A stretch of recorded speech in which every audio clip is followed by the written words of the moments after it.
Wealth management is more than just picking stocks.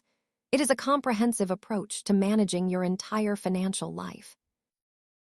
At its core, wealth management is about creating a deliberate strategy to grow, protect, and eventually pass on your assets. While investing is important, most of a wealth manager's value comes from tax planning, estate coordination, and risk management. These services work together to ensure your money is working as efficiently as possible across every stage of your life. A financial advisor might help you open an account, but a wealth manager coordinates your entire financial ecosystem.